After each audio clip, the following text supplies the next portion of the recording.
starting. All attendees are in listen-only mode. Oi, oi. Oi, Molim. Eu já iniciei aqui o webinar.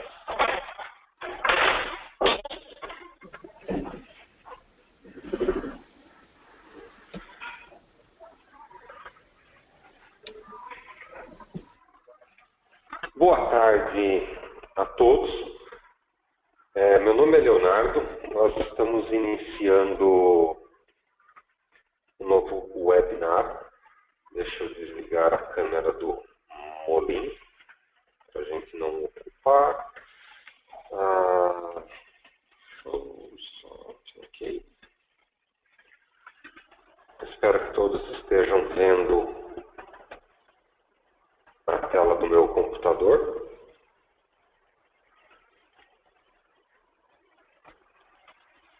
E parece que não.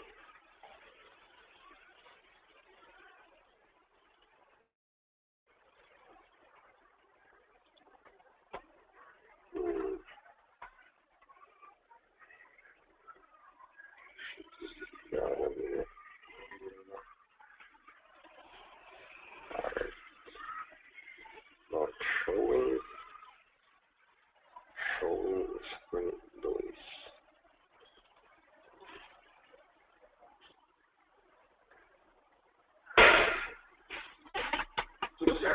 Câmera e tela. Ok, tudo certo. Nos desculpem aí pelo pequeno atraso no início do nosso webinar. Bem, muito boa tarde a todos. Meu nome é Leonardo Menegatti. Trabalho na empresa Inseres. Estamos aqui com a continuidade do nosso projeto projeto social, o nosso webinar gratuito Inseres, uma iniciativa ligada ao projeto Agricultura de Precisão ao Alcance de Todos, onde estaremos, desta vez, hoje, com o webinar Mapas de Produtividades em Grãos, Fibras e Cereais. Os principais benefícios, os erros e os acertos relacionados a essa tecnologia, hoje é dia 27 de outubro, uma quinta-feira. Bom, esse webinar é uma realização da Inseres, Sistemas para Agricultura de Precisão, em parceria com a Associação Brasileira dos Prestadores de Serviço em Agricultura de Precisão e também com a Associação dos Ex-Alunos da Escola Luiz de Queiroz. Somos gratos pelo apoio ao nosso projeto.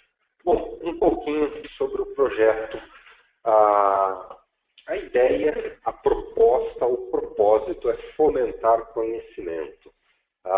E os webinários são uma ferramenta que auxiliam na fomentação de conhecimento. São uma maneira interessante e de grande abrangência para que esses conhecimentos relacionados à agricultura de precisão possam facilmente serem difundidos pelo Brasil. O projeto Agricultura de Precisão ao Alcance de Todos ele é um projeto desenvolvido pela Inseres em parceria com algumas universidades e professores de grande excelência no Brasil. O objetivo é compartilhar conhecimentos, tecnologias e inovações a profissionais do agronegócio e de estudantes. Estão disponíveis todas as aulas e palestras sobre temas relevantes para a agricultura e com profundidade. O formato é que isso não seja uma palestra, mas sim esteja mais próximo a uma aula de nível de graduação e muitas vezes de pós-graduação para temas ligados à agricultura e em especial à agricultura de precisão. Temas esses que são essenciais ao dia a dia de quem vive na agricultura. Um pouco sobre a Inseres. A Inseres é uma empresa de desenvolvimento de software especialista em agricultura de precisão no Brasil. Ela foi criada em 2013.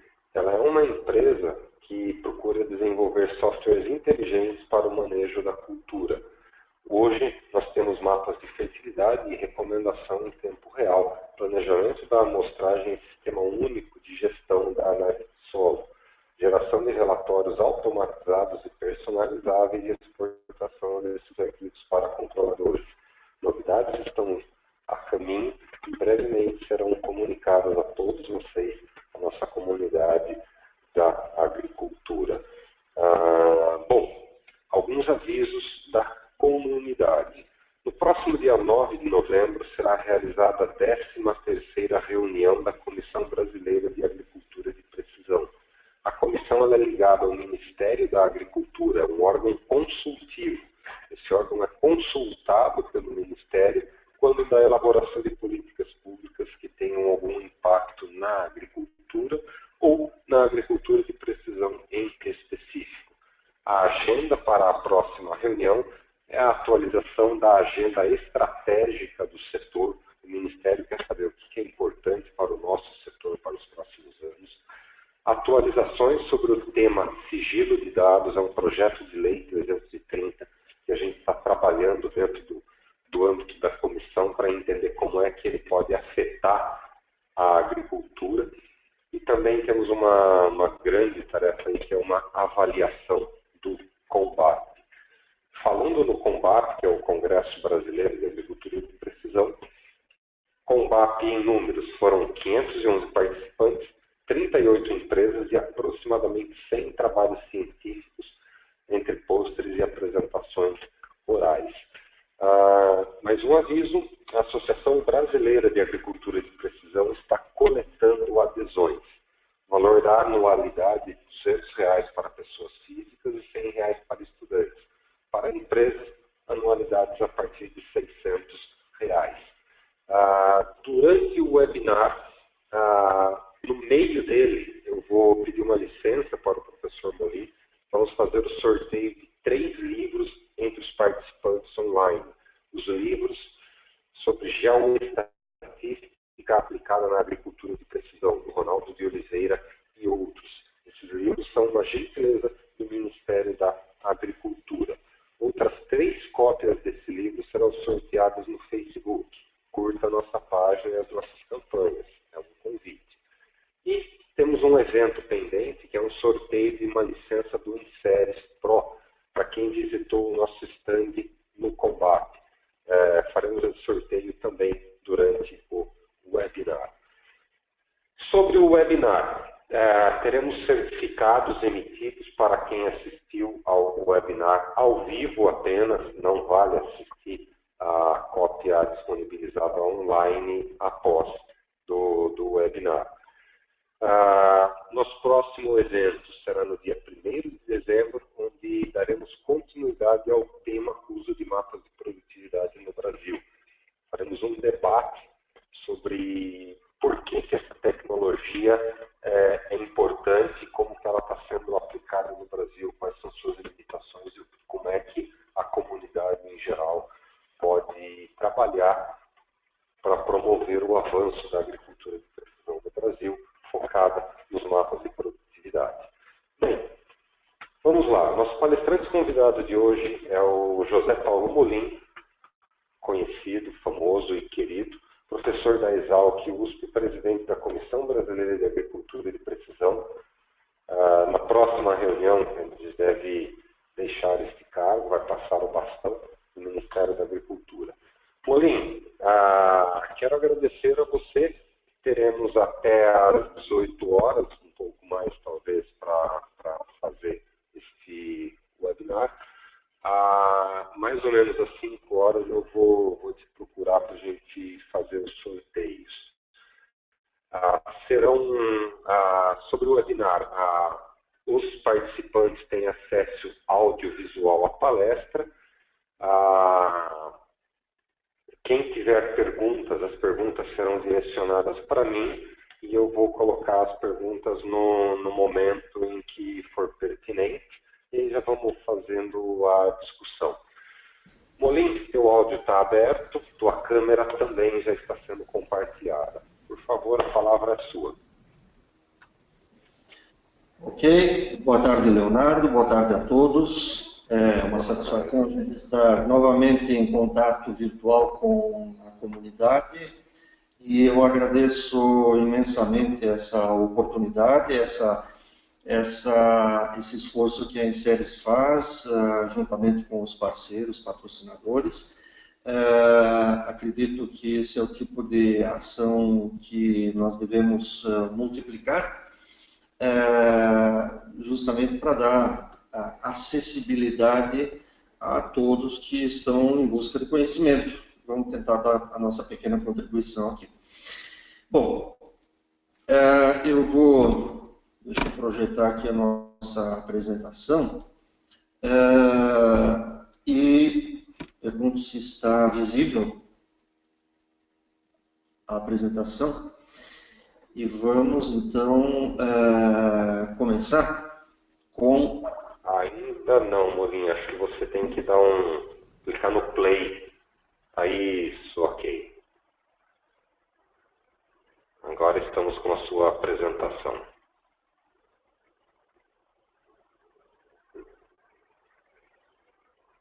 Opa. Molim?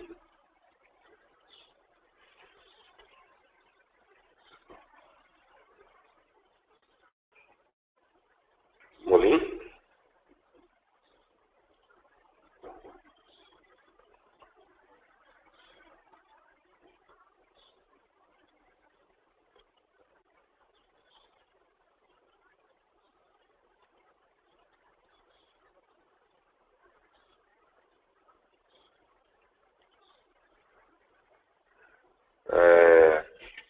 Tivemos um problema, o Molim ele caiu, opa, ele voltou. Estou aguardando a entrada dele online, ok, joia. O Molim voltou. Oi? Molim? Tá. Oi? Você caiu, você havia caído, agora eu tô voltando aí para você a apresentação. Nós chegamos a ver a tua tela, tá? Então vamos lá. Eu vou projetar, vamos ver se ela se mantém. Ok. Aí? Positivo. Tá ok. Muito bem. Eu vou começar. O assunto, mapeamento da produtividade das culturas, com enfoque para grãos e fibras. Lembrando que no último webinar, o professor Paulo Magalhães falou de cana, do desafio de se produzir mapa de produtividade de cana. No nosso caso, para grãos, do assunto de hoje, independente se estamos falando de grãos ou de qualquer outra cultura, qual é a utilidade do mapa de produtividade? Eu acho que ele tem que ser muito bem entendido pela comunidade e provavelmente na medida em que o entendimento evolui, a utilização, o esforço para se gerar mapa de produtividade também deve aumentar. Basicamente, o mapa de produtividade é assim, entender a variabilidade da lavoura. Alguns de vocês provavelmente tenham tido a oportunidade de estar no combate há 20 dias atrás, e um dos nossos conferencistas, ele é do exterior, ele começou a abordagem dele falando exatamente, falando de agricultura de precisão, sempre tendo como ponto de partida o mapa de produtividade. Eu não vou colocar aqui o slide dele, porque eu acho que é meio chovendo molhado, mas é exatamente esse o nosso desafio. Nós queremos entender a variabilidade da lavoura. Quem é a expressão? Onde está a expressão da variabilidade da lavoura? Está na produção. Então, nada como ter uma fotografia da produção para, a partir daí, estabelecer estratégias de intervenções nessa variabilidade. Então, a investigação das possíveis causas da variabilidade da lavoura parte do pressuposto que eu conheço a variabilidade da lavoura, e a variabilidade da lavoura é manifestada pela produtividade. Onde é que a lavoura está produzindo mais? Onde ela está produzindo menos? O porquê são as investigações que eu vou fazer na sequência.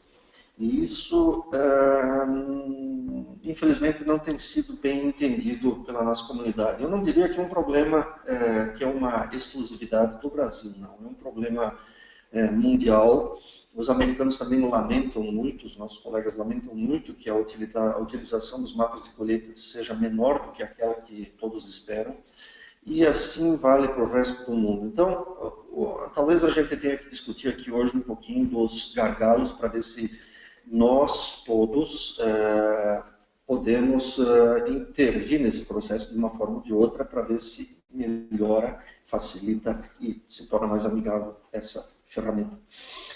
O guiar as investigações que tem sido utilizado para, por exemplo, definir onde fazer a amostragem de solo para entender da variabilidade do solo.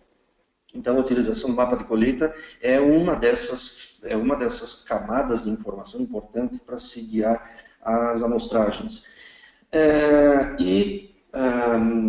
Uma outra utilização nobre, na medida em que nós nos derivarmos para o conceito de zonas de manejo, que é um assunto que tem sido abordado, né? As zonas de manejo têm como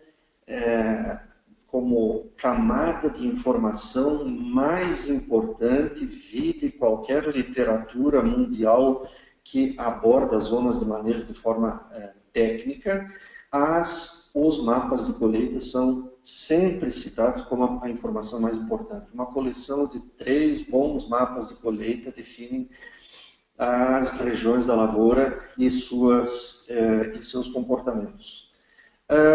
E uma outra aplicação muito nobre e que tem sido esquecida, que é o cálculo e, portanto, a geração dos mapas de reposição de nutrientes exportados. A gente sabe muito bem que, vamos pegar os 2 elementos mais populares do nosso desafio diário de entendimento da variabilidade espacial da fertilidade do solo, que são fósforo e potássio. Eles são facilmente estimados, os teores, as quantidades exportadas são facilmente estimados a partir de trabalhos que fizeram o cálculo, a análise de teor no grão e, portanto, quantidade exportada. Muito bem, se a lavoura tem produtividade variável, a exportação é variável, e, portanto, a reposição tem que ser exatamente proporcional à produtividade. Esses são apenas alguns exemplos mais nobres do porquê nós deveríamos estar fazendo mapas de colheita. Tá?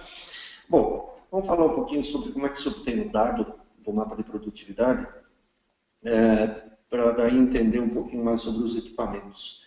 Vou pegar grãos como ponto de partida para eu produzir um dado para depois transformar esse conjunto de dados em um mapa. Eu preciso da quantidade de grãos colhidas num dado espaço, e esse espaço nós vamos discutir depois, mas é basicamente a largura da plataforma de corte vezes uma distância pré-determinada, uma distância fixada por tempo ou pela própria distância, que seria então a minha unidade amostral, né? Alguns metros quadrados que a colhedora está colhendo. Então, eu preciso de quanto grão tem aí dentro. O tamanho dessa área, e aí eu tenho a quantidade dividido pela área, eu vou ter a produtividade. Mas para grãos, e aí não vale para o algodão, para as fibras, mas vale para os grãos em geral, eu preciso também, preciso logicamente da localização desta área, que são as coordenadas lat e long do centro desse pequeno quadrado, e para grãos eu preciso da umidade do grão colhido. Por que a umidade? Porque nós sabemos que nós trabalhamos com o valor de mercado, e a expressão de mercado dos grãos é a partir de um grão seco. Então eu vou descontar tudo aquilo que é água removível daquele grão para chegar no grão padrão comercial. Então eu preciso de um sensor que meça quanta umidade tem, porque ela é variável dentro da lavoura. Isso, aliás, é uma informação secundária muito rica, o mapa da umidade dos grãos da colheita. Porque tem regiões que a umidade está mais alta e regiões que a umidade está mais baixa. Ela também me ajuda a explicar os causadores da variabilidade que existe ali na lavoura. Muito bem. Para coletar esse conjunto de dados em uma grande quantidade, portanto, numa alta densidade, eu utilizo ou monitor de colheita. Monitor, o termo genérico, monitor de colheita, é um conjunto de sensores e de componentes que estão embarcados na colhedora, que antigamente, quando surgiu essa técnica, em 1990, foi disponibilizado o primeiro monitor de colheita no mercado mundial, chegou no Brasil em 1995, 96, ele era disponibilizado muito mais como um kit para a gente instalar nas nossas colhedoras, e muito menos nas máquinas originais de fábrica. Hoje já é o inverso. Hoje nós temos ele disponível nas máquinas de fábrica e continuamos tendo as opções de comprar um kit para instalar nas máquinas que ainda não tem. O que são os componentes e vamos de forma simplória? O componente mais importante, sem dúvida, é o sensor que fica no elevador da colhedora. Tá? O sensor que fica no elevador da colhedora, ele vai, normalmente, e hoje no mercado está consolidado um certo padrão de sensor de fluxo de grãos, que fica na parte superior do elevador, na cabeça, lá em cima do elevador. Depois a gente explica quais as tecnologias que nós temos por aí no mercado. Um sensor de umidade, que mede a umidade do grão passando, normalmente também no elevador. Ao longo dos anos, desses anos da evolução da tecnologia, houveram várias tentativas de posicionamento e de técnica de mensuração, tanto de fluxo de grão quanto de umidade. Mas hoje está mais ou menos consolidado, ambos no elevador. Tá?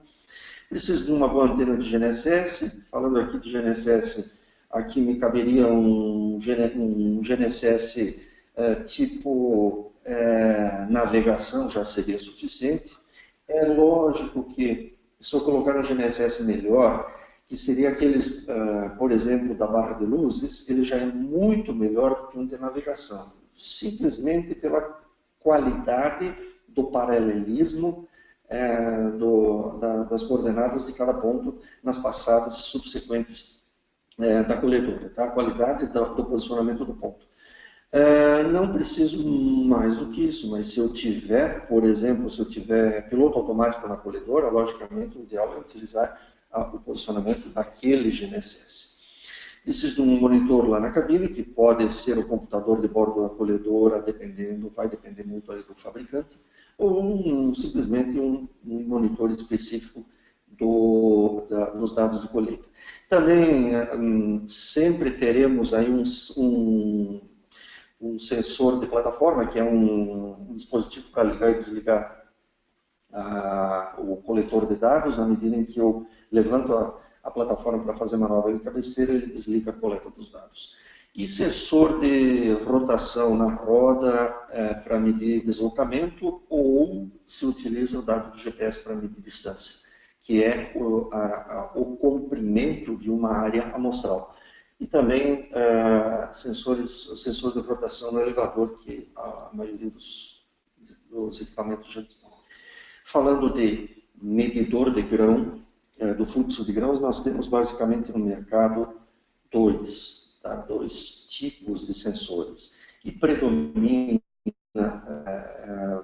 largamente o sensor tipo placa de impacto. Vamos lembrar, para quem não é muito familiarizado com a colhedora tem elevador de taliscas. O que são as taliscas? São é uma corrente com esses pedaços de borracha que tem a medida um pouquinho menor do que o tubo do elevador da colhedora. Então, o grão ele é arrastado ou empurrado para cima. Não são canecas, não é um elevador de canecas. Né? A gente chama isso aqui de taliscas. As taliscas arremessam o grão quando a corrente faz a curva no elevador lá em cima, faz uma curva de 180 graus, e o grão é arremessado para dentro do tanque graneleiro. E com isso eu tenho aqui uma certa força centrífuga, o grão é arremessado com uma certa força. E ele bate naquilo que nós chamamos de placa de impacto. A placa de impacto nada mais é do que uma balança posta aí de pé. na cabeça do elevador. Então, o grão vai bater naquela placa, no prato da balança, e nós vamos estar medindo aí a força com que o grão está batendo.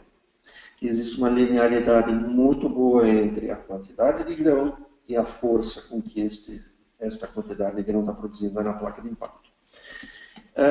Existem uma quantidade de modelos específicos dessas placas de impacto por conta da geometria de cada elevador, de cada modelo de máquina.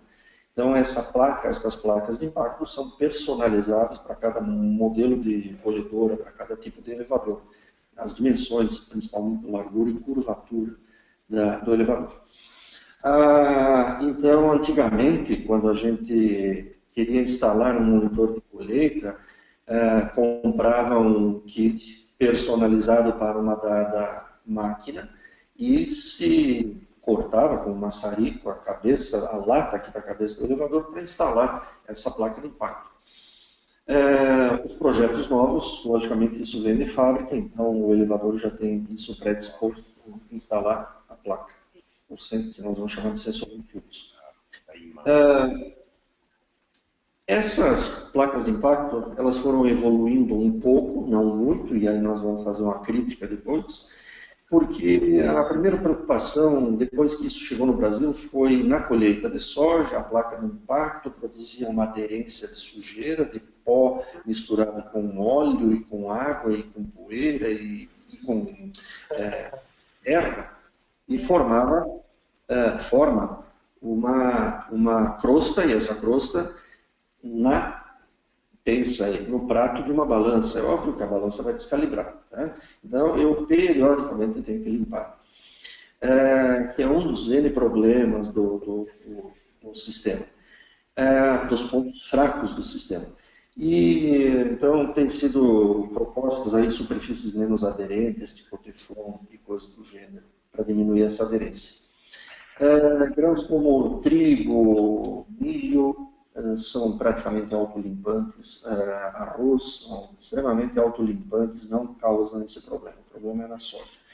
Aí vocês estão vendo placas de impacto dos diferentes fabricantes, com diferentes detalhes, porém a ideia é sempre a mesma. Tá? Ela está medindo a força com que o grão bate nela, e com isso então eu tenho uma estimativa muito boa da quantidade de grão que está passando aí.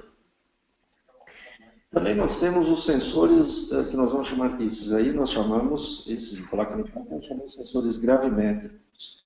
Mas também nós tivemos, e de vez em quando eles reaparecem, os sensores volumétricos, aqueles que medem volume de grão. Como é que funciona? É o mesmo elevador, as mesmas taliscas, e aí ao invés de eu medir quanto grão, a força com que o grão está sendo arremessado lá, eu estou medindo a altura de grão em cima da talisca. E para isso, então, eu tenho um dispositivo aqui que é um emissor de luz e um receptor de luz bem alinhados, e com altíssima frequência, eu estou medindo o corte dessa luz, né? O tempo do corte dessa luz, que é transformado em distância. Eu tenho tempo de rotação, velocidade, eu tenho a distância. A distância é a altura de grão sobre a talisca. Aí é uma geometria simples. Eu tenho a dimensão da largura, da profundidade das taliscas, e eu meço a terceira dimensão, que é a altura. Vocês devem, quem não tem familiaridade com essa tecnologia, deve se perguntar, mas isso aí tem exatidão? Eu posso confiar numa medida dessas? O grão está todo, tá se arranjando lá em cima, ele não vai ficar nivelado? Não, não vai ficar nivelado. Mas todas as taliscas terão a mesma geometria, né, de arranjo de grãos. Então é um medidor de uma terceira dimensão que eu muito facilmente modelo para definir quanto volume de grão está passando aí. Ele é muito fácil de ser instalado, eu estou falando não era, por razões bem simples. Tá? Ele continua disponível no mercado, embora o mercado não esteja sendo trabalhado para ele. Ontem mesmo a gente estava conversando com o primeiro fabricante que colocou isso no mercado, que nós utilizamos essa foto, é um exemplo de um deles que a gente instalava em colhedoras em 1998, 99, muito fácil de instalar, muito simples e robusto, sem grandes diferenças com relação aos de placa de impacto.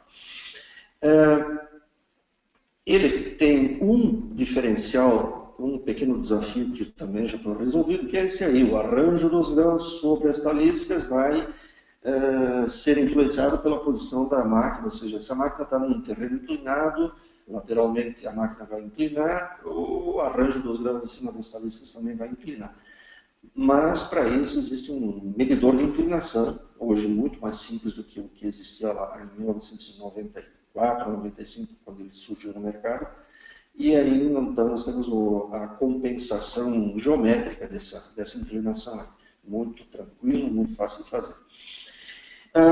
Ele tem sido, vamos dizer, menos lembrado no mercado por questões puramente mercadológicas, tá? Ele tem um conjunto de dispositivos aí, um sensor de umidade e o sensor propriamente dito do tempo do corte da luz. Muito bem, esses são os sensores volumétricos, né?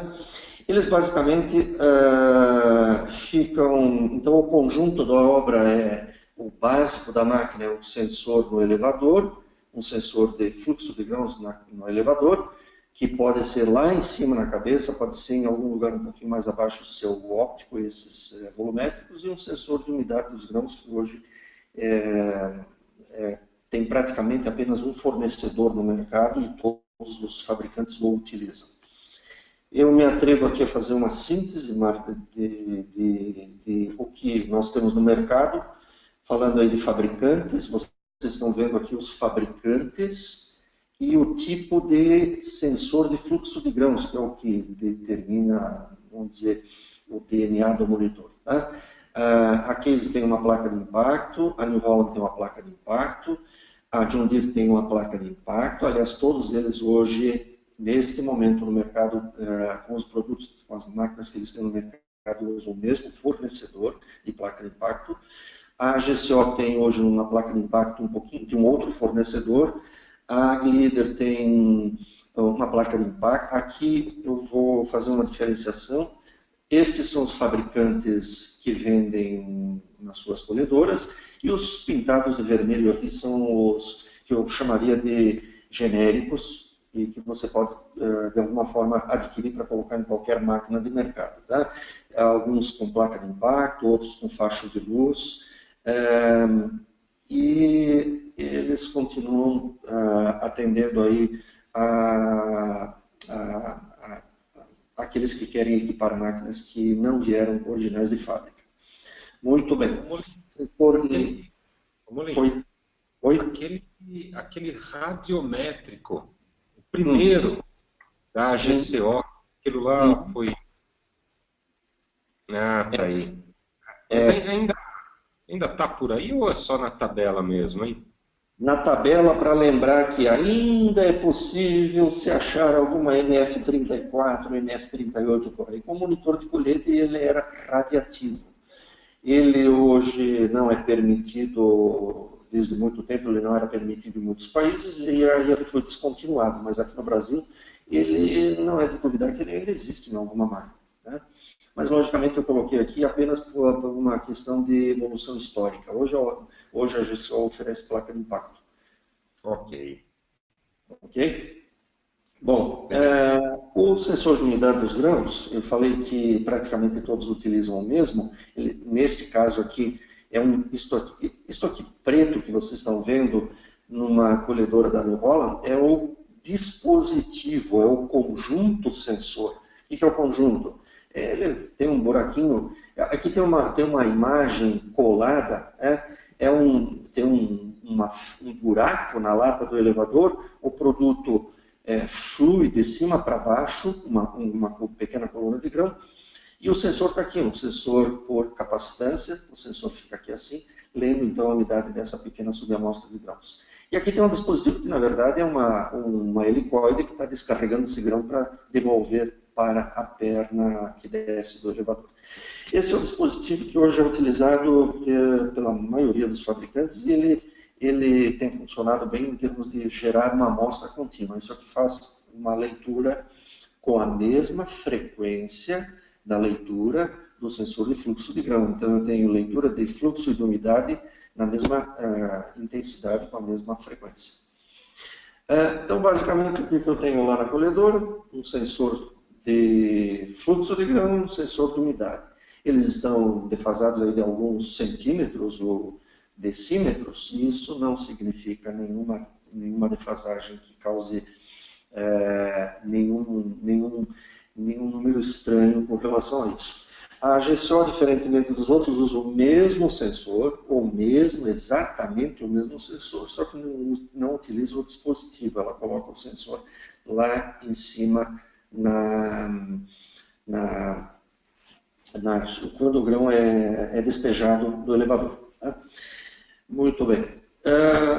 Outro componente é o que nós propriamente chamaríamos de monitor, ou a tela, ou computador de bordo, que antigamente ele tinha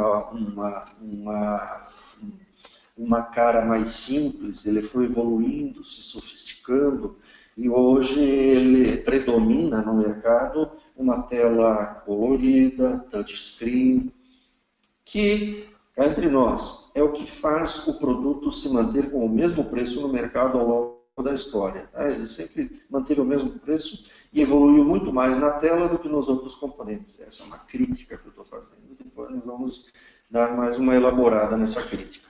Mas a tela, então, é onde o operador faz o setup do equipamento e monitora efetivamente a colheita. O que ele está enxergando aí? Ele está enxergando a velocidade, está enxergando rendimento, a produtividade instantânea, umidade instantânea, média. E aí cada fabricante tem seu jeito de mostrar os dados. Tá? E agora, mais recentemente, visualização em tempo real do próprio mapa, das linhas e dos altos e baixos. Muito bem, e é nesse dispositivo também que nós temos o gravador, de alguma forma uma mídia de gravação, seja um cartão SD, um cartão ou uma saída USB para plugar um pendrive para então pegar o arquivo e levar para o escritório. Bom, o dado de produtividade, ele é obtido basicamente, eu não vou entrar em detalhes, mas a produtividade, o que é? É o fator de calibração, e nós vamos falar rapidamente sobre o que é a calibração, vezes a vazão, que é litros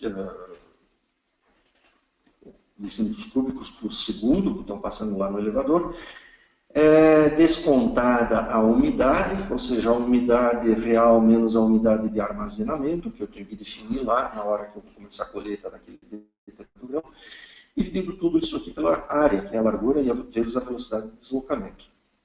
Muito bem, isso é cálculo, isso tudo é feito lá pelo monitor.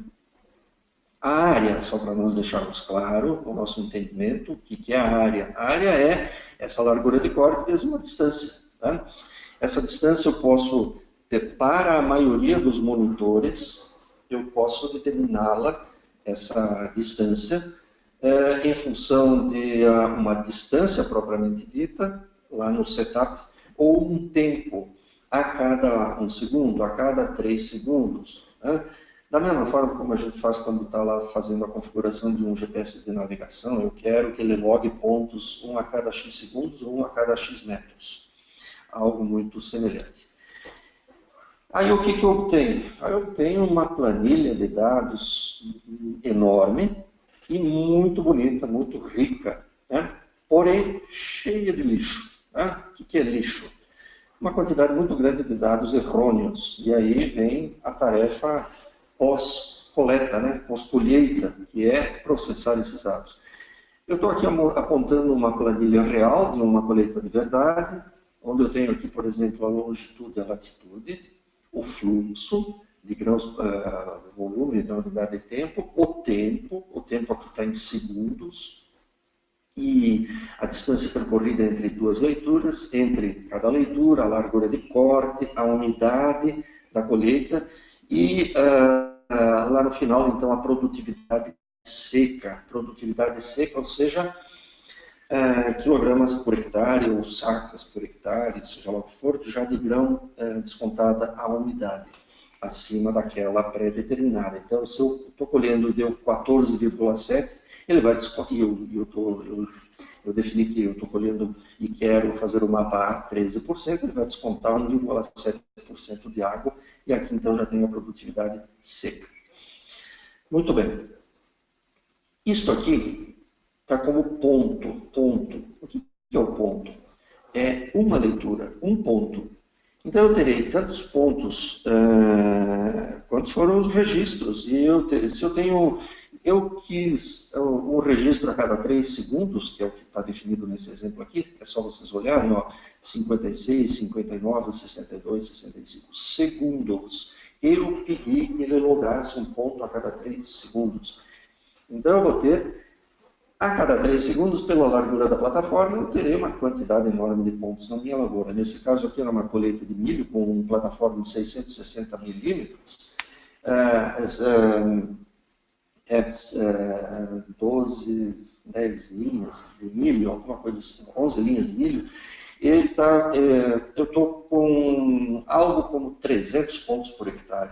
Tá? Então a minha planilha aqui vai ser relativamente grande. Se vocês olharem aqui em cima, eu tenho 20 mil pontos. É um talhão aí de uns 100 e poucos hectares, que é esse aqui. Ok, então o que eu tenho? Eu tenho um conjunto de pontos. Na verdade, eu tenho uma planilha.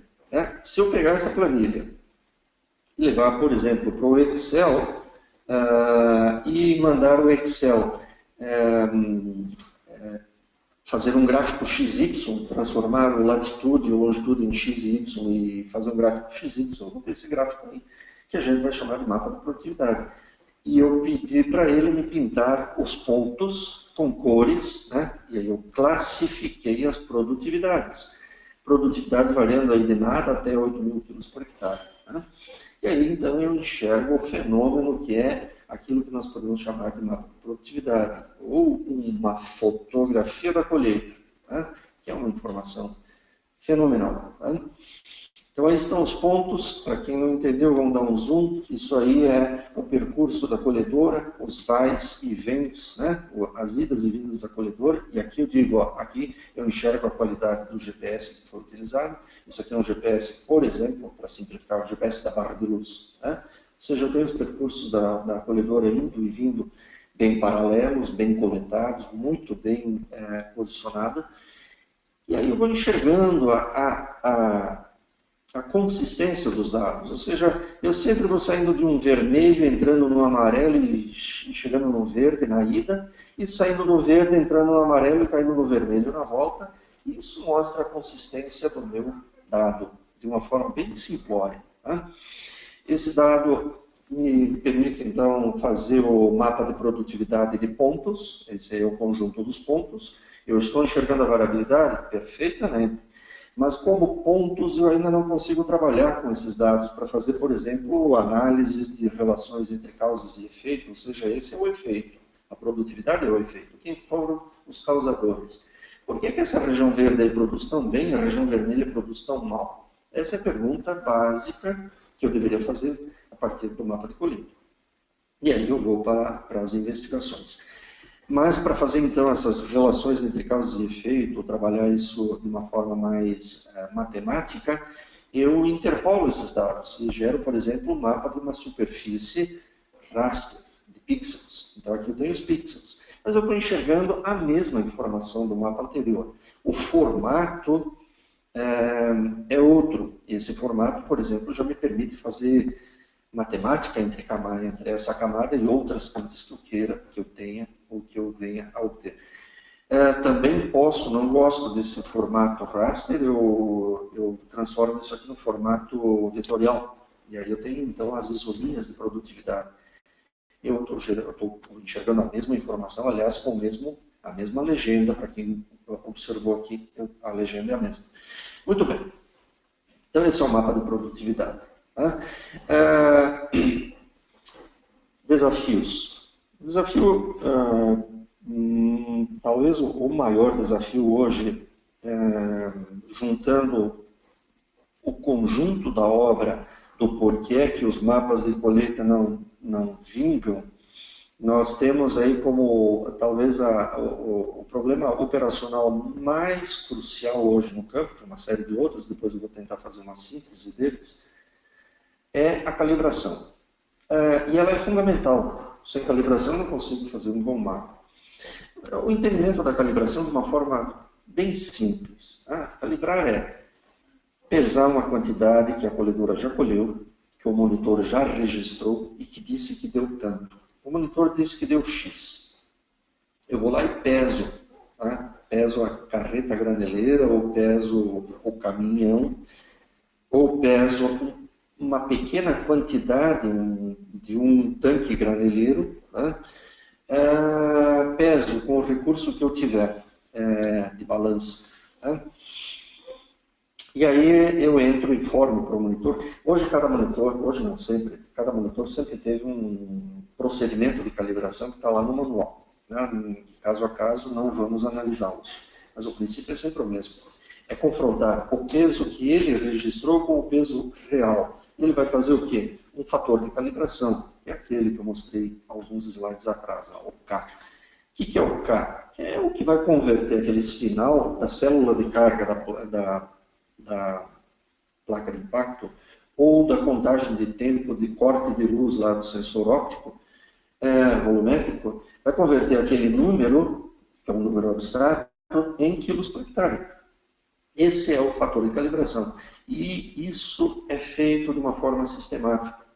Então, os fabricantes dizem, olha, para fazer uma calibração bem feita, você tem que informar esse número umas 3 ou 4 vezes, eu diria até mais, vezes. O que é 3, 4, 5 vezes? Fazer 3, 4, 5 pesagens de lotes diferentes de grãos. Então, eu entro, faço uma coleta enchi um tanque graneleiro, pesei, informei.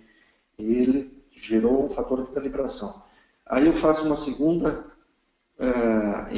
colho de novo, mais um tanque graneleiro, tem um novo número, informa o segundo, ele recalcula aquele fator de calibração e faz um valor que, na verdade, matematicamente será a média dos 2 primeiros.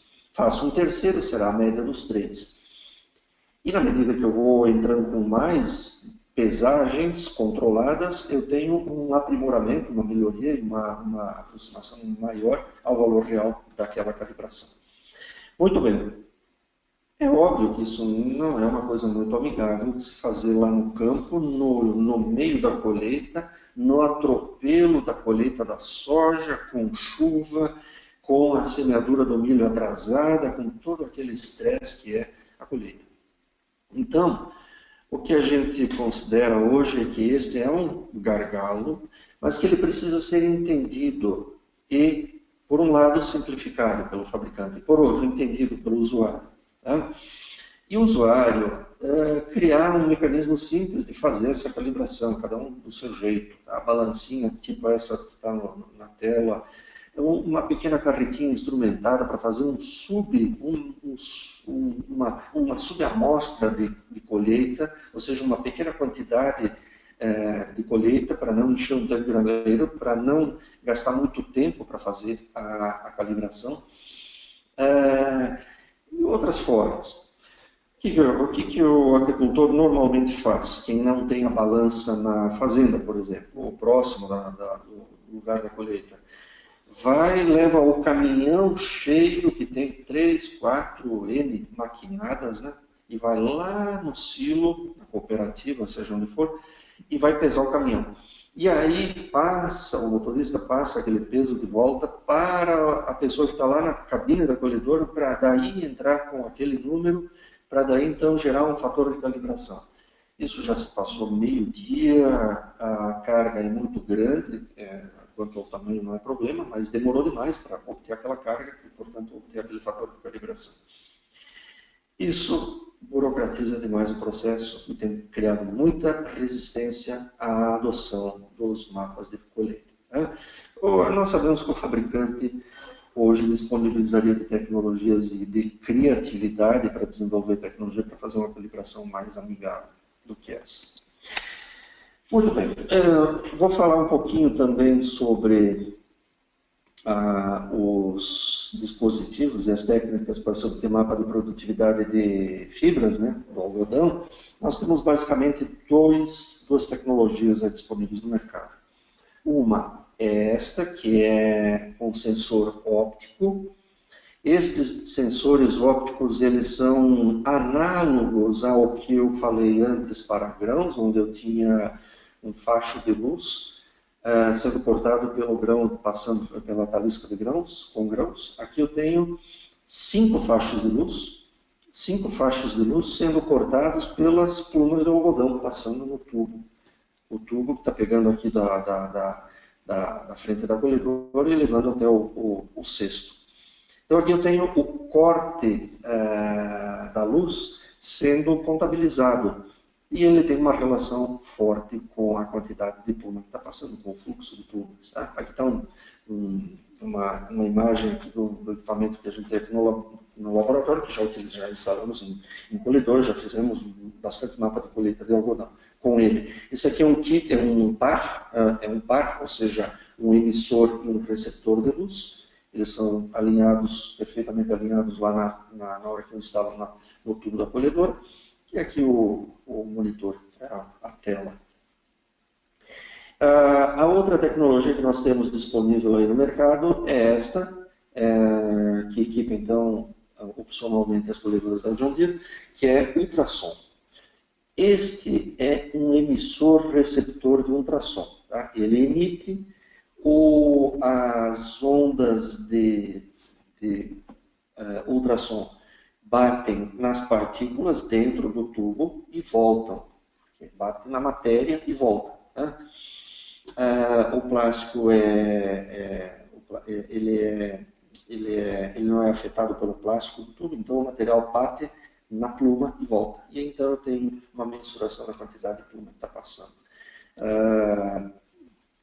É um dispositivo relativamente bem bolado e bem robusto e bastante acurado, faz mapas muito bons. Nós também temos utilizado muitos mapas de colheita de algodão, mapa de produtividade de algodão, em alguns dos nossos projetos, como uma utilização de uma informação para fazer outras aplicações. Muito bem. Molim, uma pergunta aqui, uma pergunta do Hurtado, sobre calibração. A cada quanto tempo deve ser feita uma calibração? Qual que é o período ou frequência que a turma tem usado? Muito bem. A gente, no passado, quando nós trabalhamos muito com isso no campo, a gente lia dos fabricantes, dos manuais e dos trabalhos que foram feitos na época do desbravamento dessa tecnologia. Se falava que uma calibração bem feita para cada cultura era suficiente para uma safra. Essa semana eu estava num evento e conversando com colegas, agricultor, usuário, que me diz que está muito desapontado com o produto os produtos que estão no mercado, porque eles perdem a calibração com muita frequência. Então, eu diria que a recalibração, ela não, a gente parte do pressuposto que eu não deveria precisar fazer recalibrações, mas a experiência de campo tem dito que é necessária a recalibração. Né? Com que frequência eu fico devendo, porque nós temos aí produtos e produtos hoje no mercado e temos experiências e experiências, e cada um tem relatado experiências diferentes. Eu reforço aqui a minha crítica, espero que até tenha gente da indústria nos acompanhando. Este sistema precisa ser melhorado, ele precisa de um pouquinho de inteligência embarcada para simplificar a calibração e manter a calibração.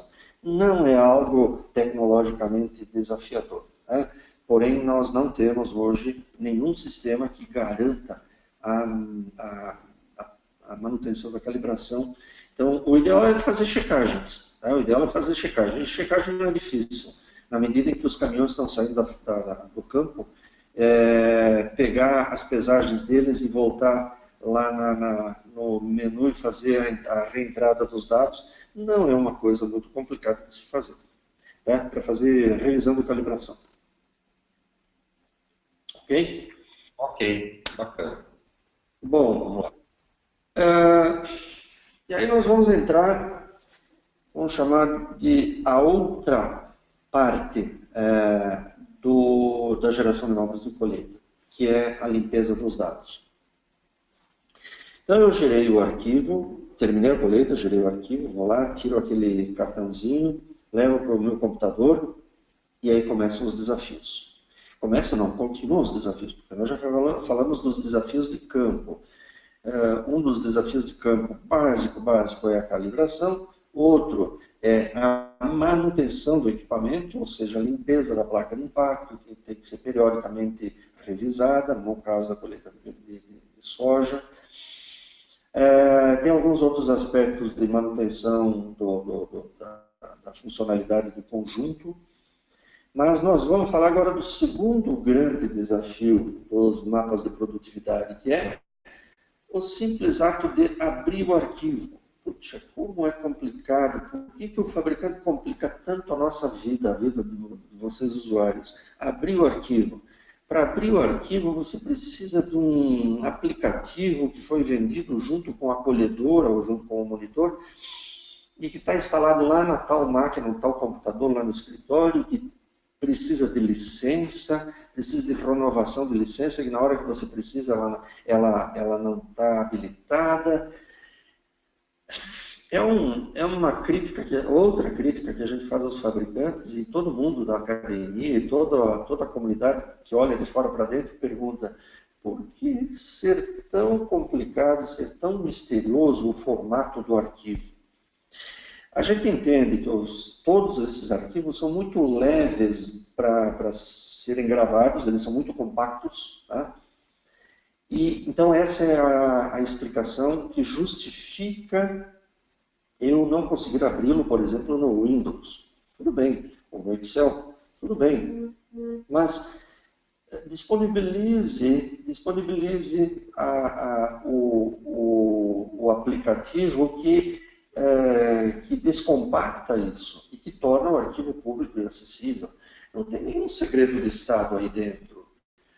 E se houver, vamos hierarquizar o acesso às informações, mas para aqueles que querem mapa de colheita, que é a grande maioria dos usuários, eles passam por uma etapa, um desafio extremamente desnecessário. Tá? Então nós temos hoje uma quantidade muito pequena de softwares que não os aplicativos do fabricante que abrem esses arquivos, que foi uma negociação daquelas extremamente elaborada entre o provedor daquele software e o fabricante da máquina ou do monitor.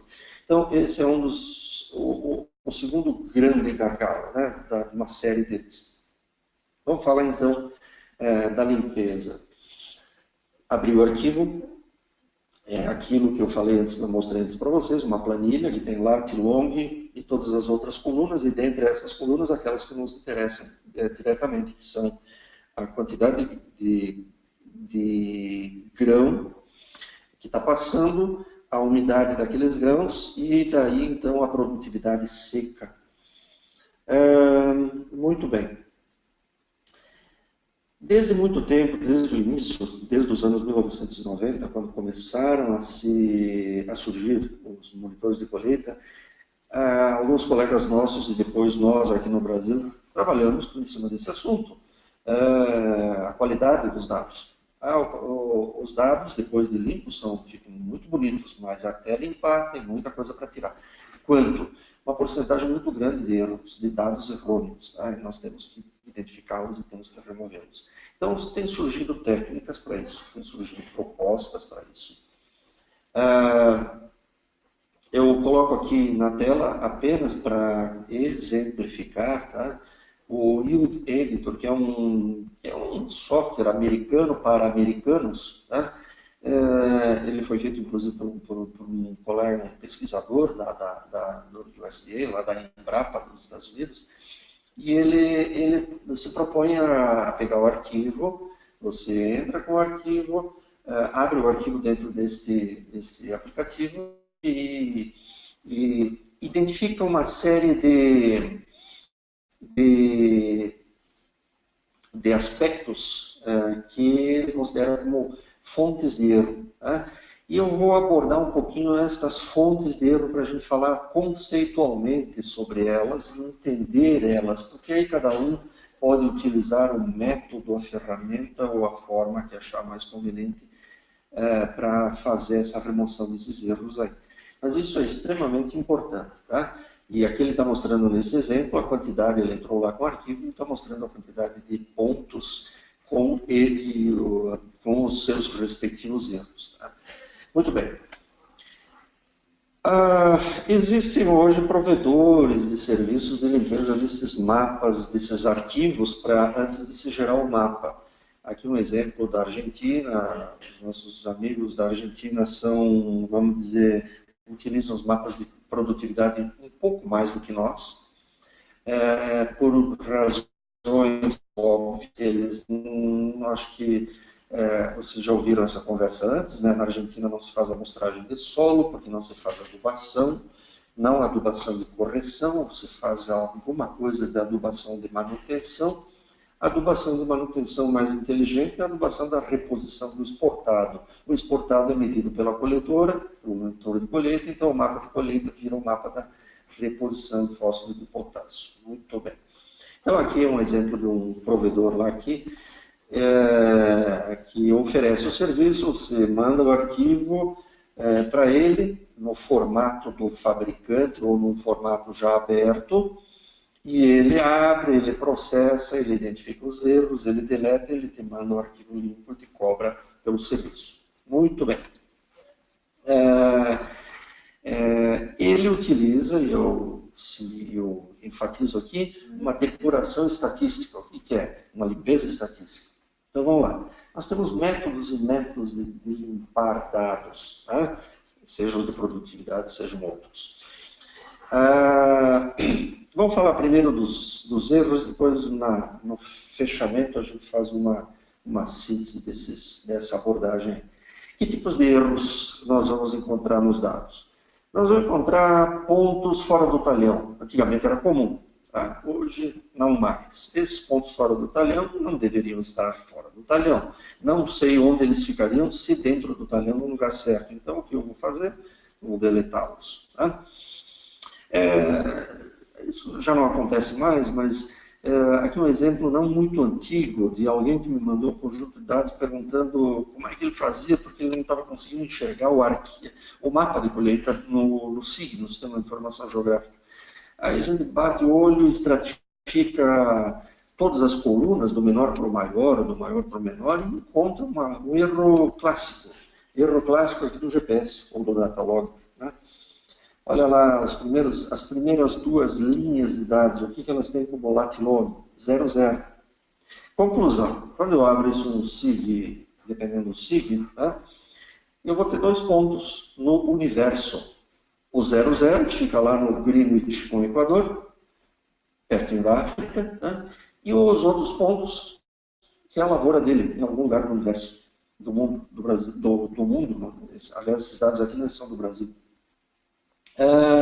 E ele não conseguia abrir.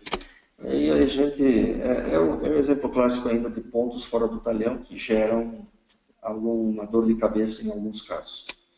Vamos falar de outros tipos de erro. Né? Erros de posicionamento vamos chamar de pequena distância. Tá? Aqui é um exemplo real de uma região da lavoura onde os pontos estavam muito bem distribuídos. Aqui eu estou representando a colhedora indo e vindo. E os pontos muito bem ajeitados, tá? Esse aqui é o paralelismo de um GPS muito funcionando bem, e essa aqui é a equidistância entre os pontos, aliás, eles estão muito bem distribuídos aí, ou seja, um arranjo de uma distância entre passadas e dentro da passada, mais ou menos equidistante, que é a melhor representatividade de pontos que eu poderia ter dessa colheita. Aqui eu já tenho uma região da lavoura com um GPS. O GPS começou a funcionar não da melhor forma, e então eu tenho pontos mal logados, né? Coordenadas mal obtidas. O que eu vou fazer com isso aí? Vou jogar fora? Não, não posso jogar fora, porque todos esses pontos têm produtividade. Todos esses pontos vieram aproximadamente desta regiãozinha aí. O que eu tenho, sim, são erros de posicionamento, aí talvez um erro estourando aí uns 7, 8 metros, né? Principalmente no paralelismo, mas vamos dizer o seguinte, a produtividade está lá, eu não vou deletar. Dificilmente eu teria ferramentas de software para fazer o reposicionamento deles sem inventar, sem estimar, sem chutar. Eu deixo eles aí e não vou cometer grandes erros no entendimento da variabilidade espacial dessa lavoura. Só vai diminuir um pouquinho a qualidade local do posicionamento dos pontos. Um outro problema sério que nós temos de campo é o da definição da largura de corte. Então vamos lá. Está lá a colhedora que tem que colher essas linhas de milho. Para cada linha da plataforma eu tenho uma fileira de milho. Quando eu estou colhendo plataforma cheia, eu tenho a largura que eu nomeei lá no monitor. Eu fiz o setup e disse, ó, eu estou colhendo 12 linhas com espaçamento de 45 centímetros, então eu tenho lá uma largura de corte. Muito bem. E quando eu, por algum motivo, eu estou fazendo uma colheita de uma largura menor, tá? Essa é a largura cheia. Mas se eu fizer, e essa é a distância, né? Essa é a distância, ou o tempo, de 1 a 3 segundos, normalmente, ou mais. Eu pegar uma plataforma de soja de 14 metros, o ideal não seria fazer uma coleta a cada segundo, porque é muito ponto para uma distância muito pequena, para uma largura muito grande. Então, o ideal seria colocar aí um tempo de 4, 5, 6 segundos, no caso de uma colheita de soja com uma plataforma tão larga. Mas vamos voltar para o caso do milho, que é o que está sendo exemplificado aqui. E eu vou fazer, portanto, um arremate, ou seja, uma colheita de uma fileira de milho, uma passada de milho que, por algum erro de cálculo, de contagem lá nas cabeceiras, me sobrou. Né? E vamos botar aí que eu tenho meia plataforma. Muito bem. É óbvio que o operador tem que informar que ele está colhendo meia plataforma. Por quê? Porque lá no setup do monitor consta plataforma cheia. E não tem nenhum dispositivo avisando que a plataforma não está cheia. Então, o operador tem que informar. Né? E o operador tem que ser instruído para isso. Então, é um desafio. Tá? Porque os nossos operadores não têm esse discernimento, na maioria dos casos. Tá? E aí, depois a gente fala um pouquinho ainda sobre ou como envolver o operador nesta tarefa árdua de coletar dados com boa qualidade. Aqui um exemplo do talhão com larguras de plataforma errôneas. Eu aqui aumentei o tamanho dos pontos para realçar. Isso aqui é óbvio que é uma largura de plataforma errônea. Por quê? Porque não existe uma produtividade muito acima da vizinhança numa largura de corte. Ou uma produtividade muito baixa numa largura de corte. Isso são problemas de qualidade da coleta do dado. Olha aqui, ó. Lembra que eu tinha latitude, longitude, umidade, blá, blá, blá, blá, blá, largura de corte.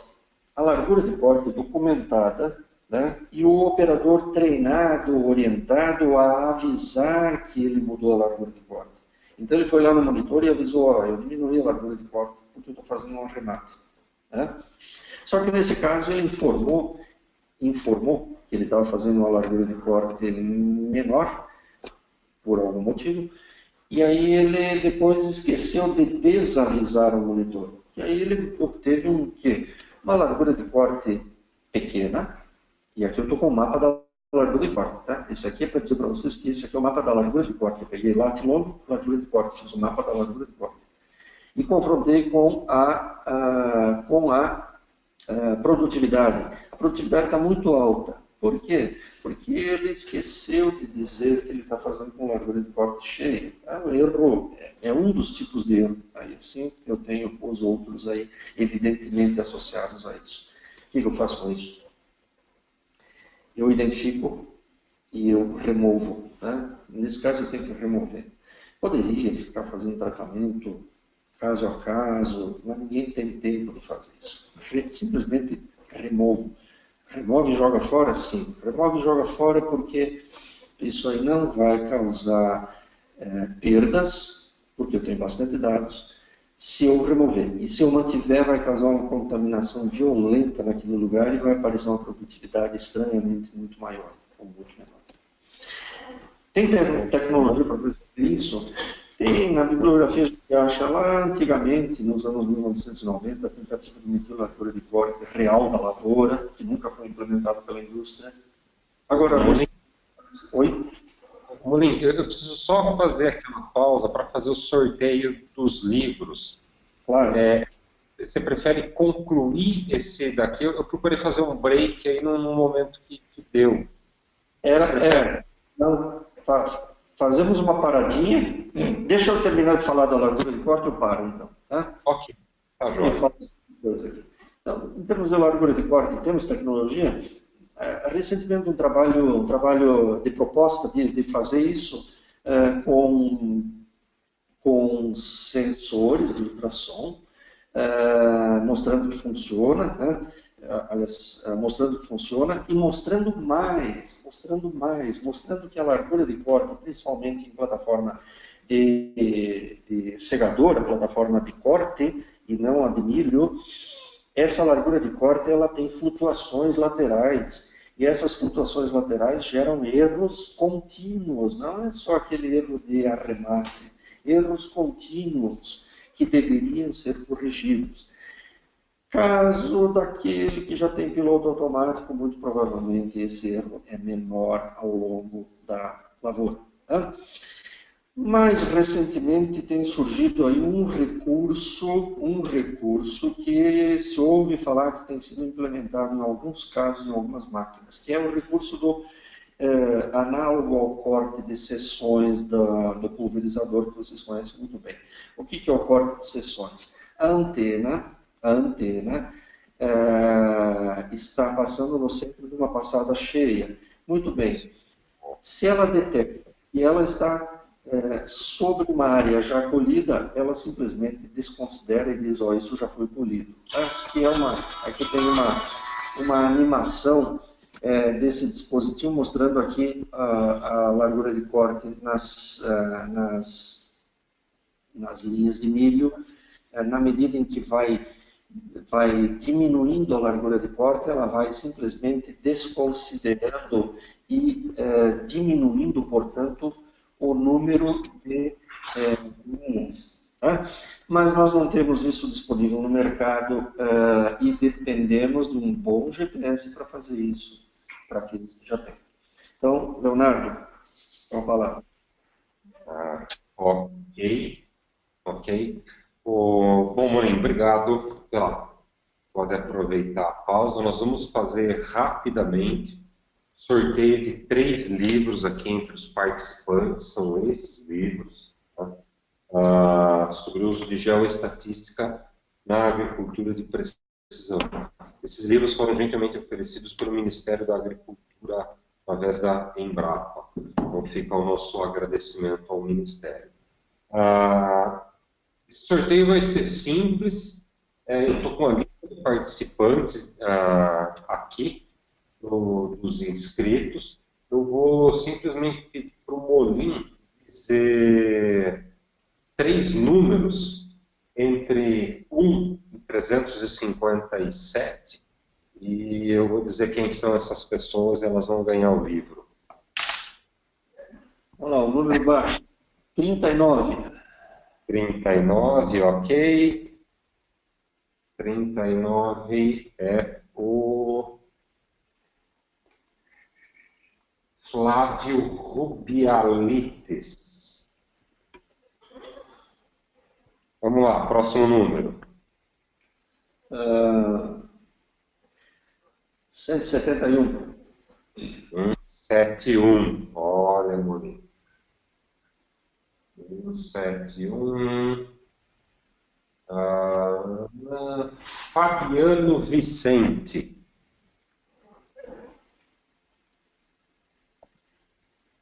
Pode ir para o próximo. Ok. 299.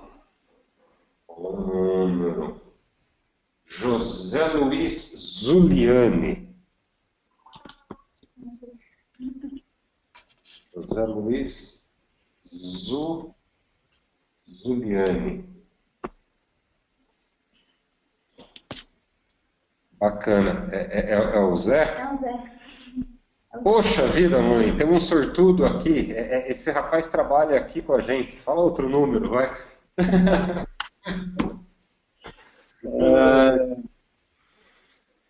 303. Ok. Suzane Zinger. Suzane, 303. Suzane Zinger. Bom, essas pessoas, por favor, a gente tem o e-mail de vocês, nós vamos entrar em contato aí com vocês sobre como enviar esses livros e a gente cuida do resto. Temos mais uma pendência aqui ainda do combate, a Caris, ela está aqui comigo, nós vamos fazer o sorteio de uma licença do Inseres Pro para as pessoas que estiveram com a gente no combate, no stand. Essa daqui é a urna. Dá uma mexida, enfia a mão na tumulta e tira o papel. Ok. Então, o Leonardo Peixoto de Amorim é um produtor, fazenda São José, Bela Vista de Goiás. Leonardo, meu xará, parabéns aí pelo sorteio. A gente vai procurar entrar em contato contigo para fazer efetivamente a entrega. Tá aqui. Muito obrigado, mãe. Vamos dar sequência aqui à excelente aula. Estou liberando novamente o vídeo. Ok. Muito bem. Então, nós falamos do hardware, como é que se coleta o dado, os tipos de sensores, né?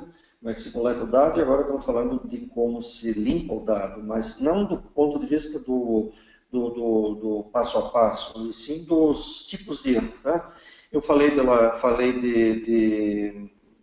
dos erros de posicionamento e falei da largura de corte. Agora vamos falar de uns outros erros um pouquinho mais sem vergonha. Né? Um deles, que é fácil de a gente resolver, é o erro do tempo de retardo ou tempo de espera. Antigamente a gente quebrava muito a cabeça com relação a ele, porque o próprio fabricante não especificava isso nem no manual, mas isso há muitos anos atrás. Né? Hoje, este erro, teoricamente, ele sai de fábrica gabaritado. Tá?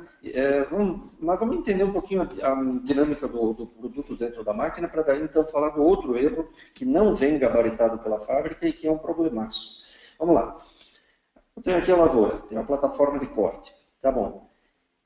O material está entrando pela barra de corte e o material vai entrando de fora para dentro. Né? O caracol transportador traz o material das pontas para o centro.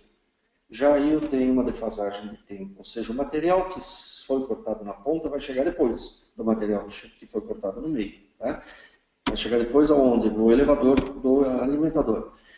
Portanto, já tenho aí uma pequena defasagem de material da largura de corte. Mas isso tudo a gente integra numa área amostral. Muito bem, aí o produto entra na trilha de separação, estou botando aqui uma axial moderna, né? A trilha e separação, aí esse produto todo trilhado, pós-separação cai na bandeja, da bandeja cai no sistema de limpeza, peneira superior, peneira inferior, ventilador, e tudo isso vai lá no fundo, abaixo da peneira inferior, cai no pé do elevador, sobe pelo elevador e chega no sensor, e bate na placa de impacto. A pergunta de muitos sempre foi, quanto tempo é isso aí e como é que eu resolvo isso aí? Ou seja, vai ter uma defasagem entre o ponto em que o material foi colhido e o ponto em que o material foi mensurado. Realmente existe essa defasagem. ela é de aproximadamente 12, 13, 14 segundos nas nossas colhedoras aí. E isso é muito simples se é feito um setup padrão do fabricante, tá? E ele deixa isso já marcado no monitor, ou seja, há uma defasagem da coordenada em relação do ponto de leitura em relação à defasagem, ou seja, ele traz de volta aquela leitura, tá? Que é feita a posteriori, 13, 14 segundos depois, ele traz ela lá para a coordenada do ponto onde a soja foi cortada. Isso está resolvido, isso não tem causado grandes problemas, pelo que a gente vê nos mapas por aí. Acontece que a placa de impacto vai enxergar o primeiro grão lá aos 13, 14 segundos. Mas aí, para quem conhece a colheita, sabe muito bem que os primeiros grãos que passam no elevador ainda não representam o fluxo de grão daquele local. Em outras palavras, a máquina ainda não entrou em regime. O fluxo de grão no elevador ainda não é o normal. E, no entanto, a máquina já andou uns 20 metros, 30 metros, e ainda não chegou no ritmo normal de fluxo de grãos. Então, o que acontece naturalmente? Né? Nós vamos falar, então, do outro erro, não o erro de retardo, o erro do tempo de espera, que é esse aqui, que me causa essas defasagens visuais, né? Idas e voltas defasadas. Aí eu ajusto esse tempo de retardo. Aqui, no caso, um mapa feito com 9 segundos de tempo de retardo e ele ajustou para 14. Ok, as idas e vindas ficaram alinhadas. Isso aqui é um exemplo clássico do tempo em que se discutia e se analisava esse problema há muitos anos atrás. Isso já ficou para trás. Tá? Mas nós apanhamos muito com isso quando começamos lá na década de 90, final da década de 90. Idas e vindas da máquina defasadas. E aí nós tínhamos que arrastar isso aí manualmente, dar um trabalho danado. Feito, isso aí já foi resolvido. Vamos para frente. Nós temos o tempo de enchimento. Nós chamamos de tempo de enchimento, não nós, a literatura chama, os manuais chamam de tempo de enchimento. O que é o tempo de enchimento? Pós-retardo, tá? Depois daquele tempo gasto, o programa sair do ponto em que ele foi cortado e chegar no medidor, que é a cabeça do elevador, vamos botar aqui os nossos 14 segundos, o fluxo de grão no elevador não adquire o fluxo normal instantaneamente. Então, o que eu tenho lá na lavoura? Eu tenho uma rampa de produtividade crescente toda vez que eu entro com a máquina vazia de fora para dentro da lavoura. Né? E eu não vou ter esse fenômeno na saída, com a máquina cheia saindo para descarregar. Então, isso aí causa, por questões operacionais, causa um erro grosseiro nos mapas de colheita, que vai se manifestar onde esse erro aqui? A uma distância de alguns metros. Isso aí vai se manifestar nas cabeceiras da lavoura. Né? Nas cabeceiras da lavoura, nas manobras. E eu aqui peguei um mapa de colheita e realcei aqui os erros, eu classifiquei eles, tá? É um mapa de milho, de uma lavoura, e eu estou dando evidência aqui a pontos vermelhos e amarelos que acontecem onde? Sempre onde a máquina fez manobras, via de regra, e tem outros causadores, que são aqueles outros que eu já falei para vocês. Tá? E se eu der um zoom nesta lavoura aqui, uma região que ela está produzindo bem, aqui, ó, pontos escuros, tá? Vamos dar um zoom nisso aqui para ver o que acontece. Olha aqui, ó. A máquina está saindo. Aí ela descarrega, e agora ela vai entrar. Tá? Ela está saindo, vai entrar. Saindo, entrando, saindo, entrando. Eu enxergo perfeitamente a máquina saindo e a máquina entrando. É óbvio que uma lavoura não tem isso aqui. Tá? Uma lavoura normal, natural, não tem esse zigue-zague aqui de entradas e saídas. E, portanto, o mapa interpolado disso aqui me daria produtividades baixas aqui. Tá? Porque eu tenho a alta na saída, mas eu tenho muito baixa na entrada. Então, eu tenho uma tendência a uma produtividade baixa na cabeceira dessa lavoura. Que é mentira. É mentira. Isso aqui é um problema clássico operacional, tá? Intrínseco do sistema, que infelizmente os fabricantes ainda não deram uma solução, que precisa ser dada, tá? Porque isso aqui, uma solução para isso aqui, uma solução... Existem, não vamos discutir aqui formas de fazer isso, mas qualquer inteligência artificial daria conta disso aí, tá? Então, este é um problema que não está contemplado hoje nos nossos mecanismos de limpeza, então fica difícil eu tirar isso aí daí. E isso eu vou encontrar na lavoura inteira, tá? Para quem não entendeu ainda, aqui eu tenho o inverso do que eu tinha lá em cima, tá? Aqui eu estou saindo com plataforma com o elevador cheio e estou entrando com o elevador vazio. E aqui vai ser o inverso, tá? Aquilo que era cheio lá vai ser vazio aqui, porque aqui eu estou reentrando e assim por diante. A máquina fez manobra, deu tempo dela esvaziar, o elevador esvaziou, e aí ela toma tempo para reencher. Nesse caso aqui é só manobra, não é descarga. Se eu tiver descarga, não tem o mesmo fenômeno. Muito bem. Molina, a modelagem que a gente está programando para fazer limpeza de mapas de produtividade não em séries, a gente está contemplando no mapa o tempo de enchimento, tá? Ó, uma menção a uma rotina de filtragem que está sendo implementada. Espero que para essa safra aqui, quando a turma estiver colhendo as informações, que ela já esteja implementada online, disponível para as pessoas. Muito bem, vamos fazer aqui uma propaganda, já que tu fez uma menção em série, vamos fazer aqui uma propaganda de uma tese de mestrado de 2003, né? Que o Leonardo fez em cima desse tema, 2003, 2004, né? Identificando esses problemas aí e tentando achar uma forma de resolvê-los. Mas que hoje, 2016, era de se esperar que o fabricante tivesse incorporado isso na inteligência artificial do coletor de dados. No entanto, ainda não temos. Vamos tirar isso aí na unha.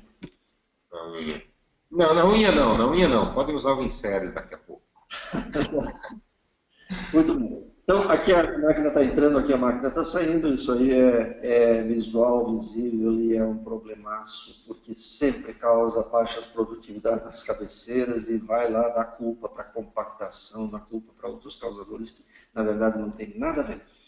Então, reforçando, eu tenho o tempo de retardo, que hoje está resolvido pelos fabricantes, desde que eu faça um setup e uma checagem, é aquele tempo gasto para que o grão chegue no elevador, o tempo de enchimento, que é um problemaço, e depois então, eu tenho o regime, né, que é o tempo, que é o período, a região em que a máquina está efetivamente mensurando.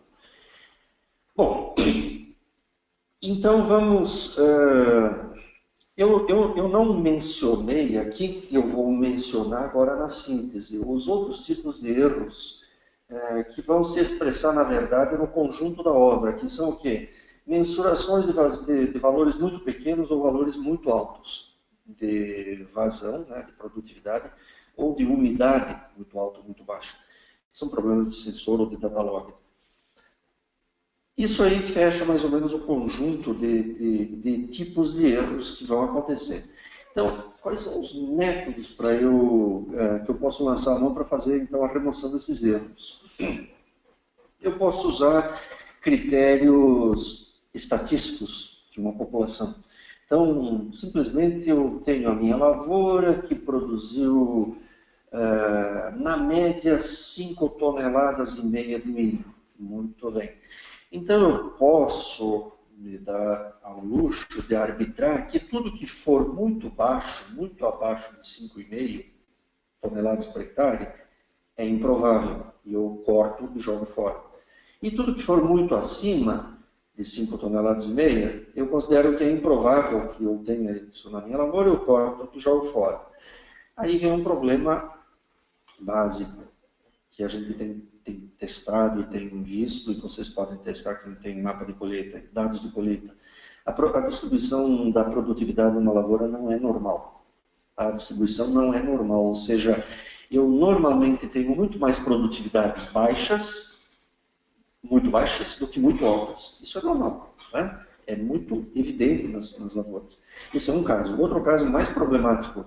Eu tenho uma lavoura tão bagunçada e tão variada que eu tenho regiões de alta produtividade, com altos e baixos relativos daquele local. E uma outra região com baixas produtividades, com os seus altos e baixos relativos daquela região de baixa produtividade média. Portanto, eu tenho uma distribuição, vamos chamar de duas regiões da lavoura, com duas distribuições estatísticas distintas. E os cortes de baixos e altos das duas não podem ser os mesmos. E aí eu entro naqueles problemas de errar no corte, errar na limpeza, errar na remoção dos erros, dos pontos errôneos, no julgamento dos pontos errôneos. Então, é bastante complicado fazer isso. Tá? Mostrei para vocês um exemplo lá atrás de um anúncio, né, que ele dizia que ele fazia um corte estatístico. Esse seria um corte estatístico. Tá? Uma outra forma seria excluir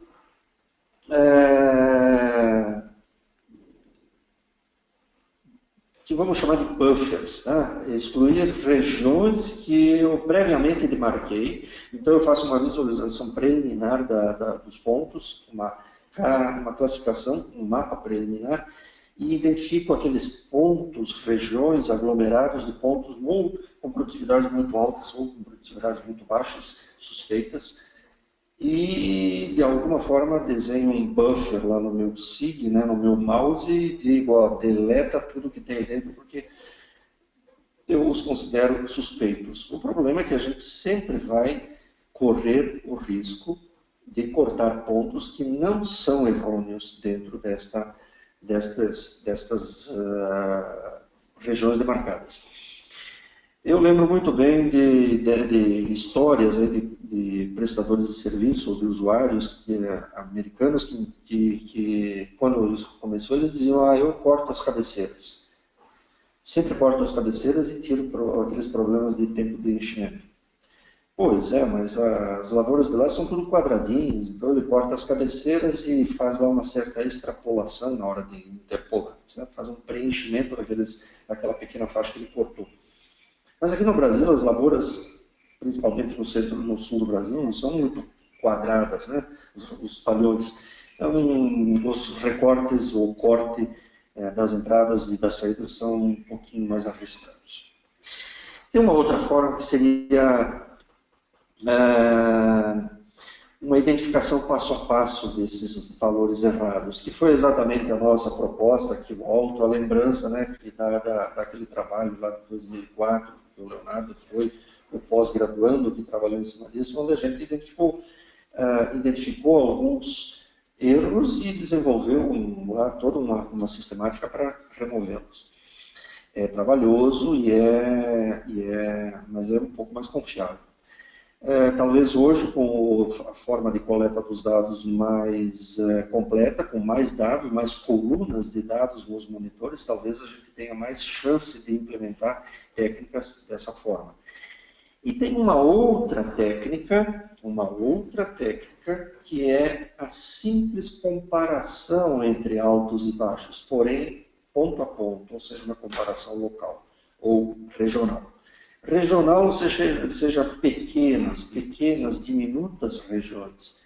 E aí eu faço, então, um comparativo ponto a ponto. E aí eu deixo para o meu sistema, o meu algoritmo, julgar se aqueles pontos são ou não são suspeitos. Como é que é uma comparação ponto a ponto? Então, aqui é uma síntese vamos chamar das estratégias e das formas. Tá? Eu vou rapidamente falar do MapFilter, que é uma proposta que nós temos aqui no laboratório, que alguns já devem até ter experimentado. O MapFilter é um algoritmozinho que vive sendo trabalhado, nesse momento está sendo trabalhado, nós estamos tentando melhorá-lo, e explico para vocês o porquê do melhorá-lo, né, que usa essa última das quatro técnicas, que é a comparação local entre vizinhos. Ele basicamente pega os pontos coletados pelo monitor. Aqui eu estou representando eles equidistantes, mas eles na verdade não são, mas isso não interessa. Quando na verdade o que interessa é eu demarcar uma pequena área, e essa aqui é uma circunferência, e essa circunferência eu escolho o tamanho dela, na verdade eu entro lá nele e digo, eu quero um raio de tanto. E aí o que ele vai fazer?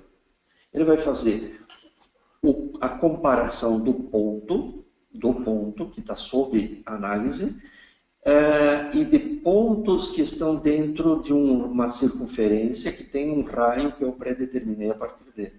Então vamos supor aqui, eu estou com uma plataforma de 8 metros de largura de corte e tenho um raio de 12 metros, 15 metros, né?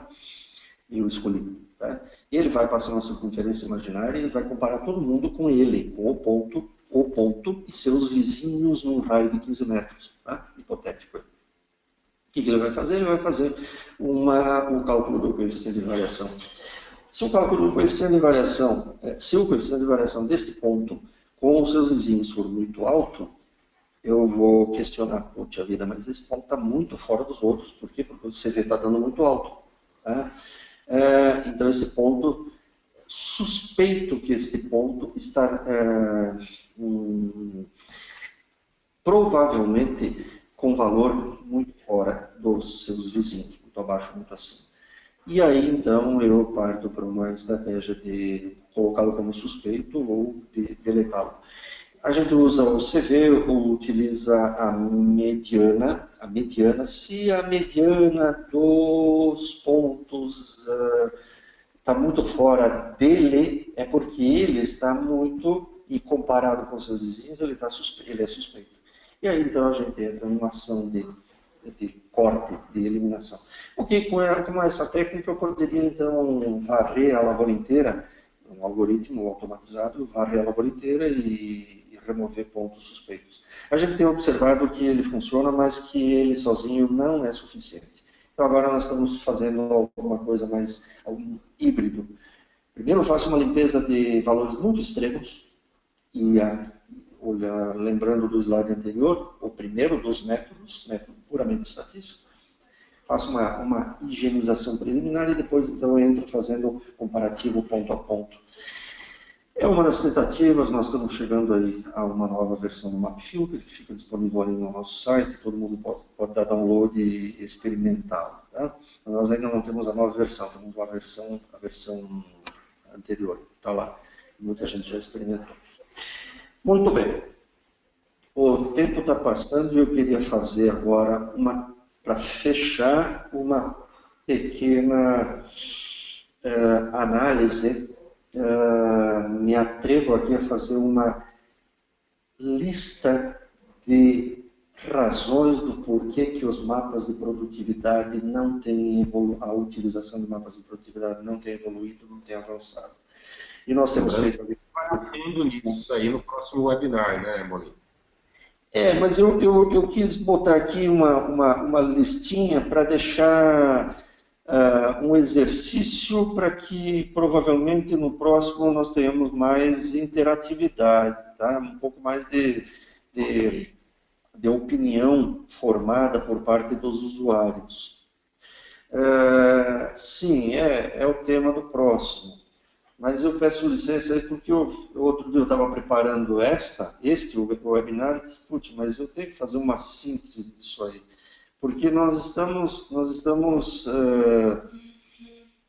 patinando, né? Estamos patinando. Eu não vou esgotar o tema, tá? Vou exercitar aqui a lista e a minha lista e vou aguardar vocês dizerem, você esqueceu disso, daquilo. Muito bem.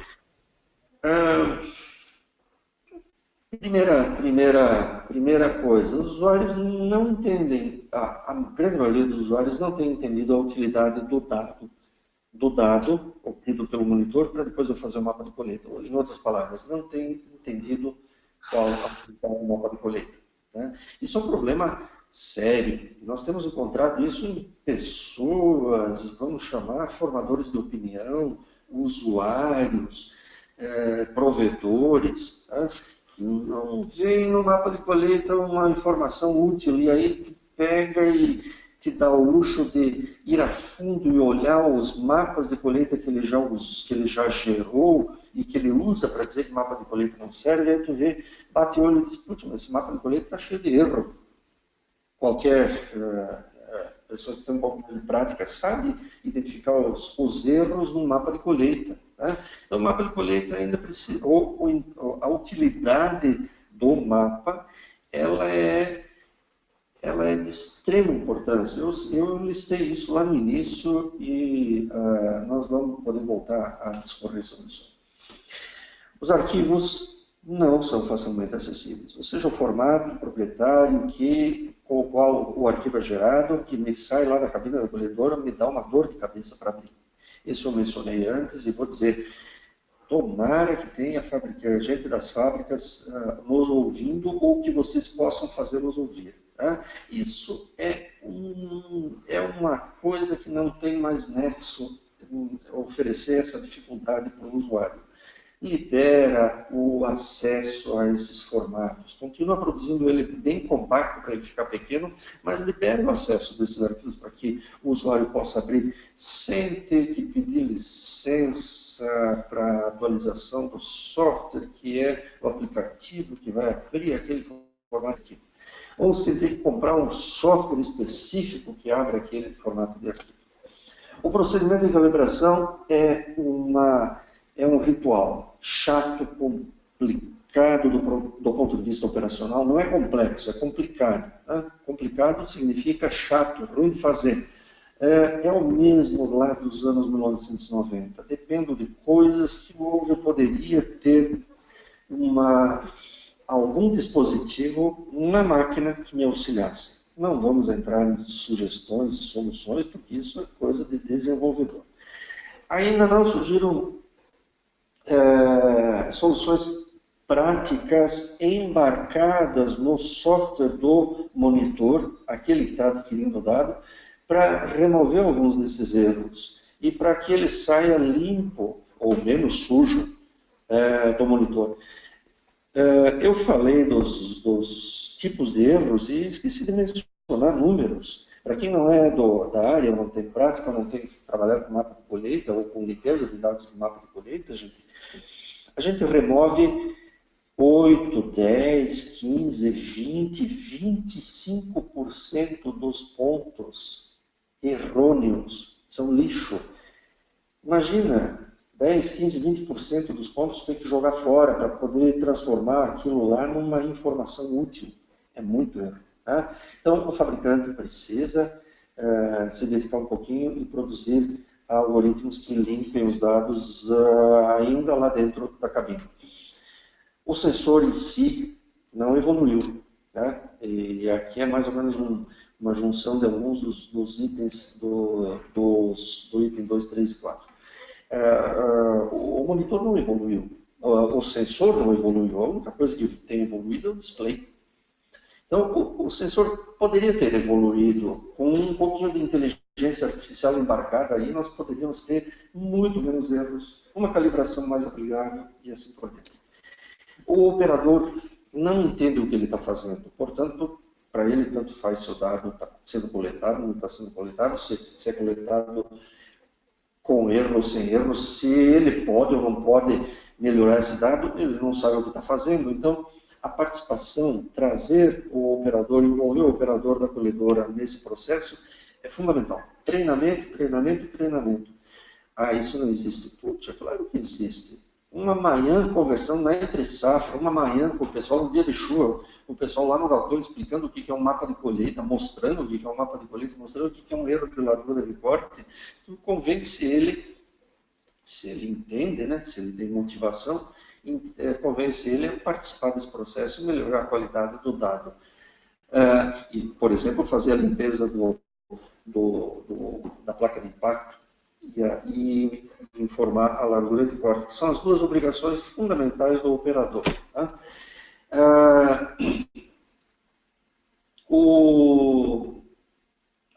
Outro desafio que parece que começamos a ver sinais, né? Começamos a ver sinalização dos fabricantes, que é não mais eu precisar ir lá e tirar o dado, descarregar no meu computador lá na cabine, torcer para que a bateria do computador não termine enquanto eu estou fazendo isso, etc, etc, etc.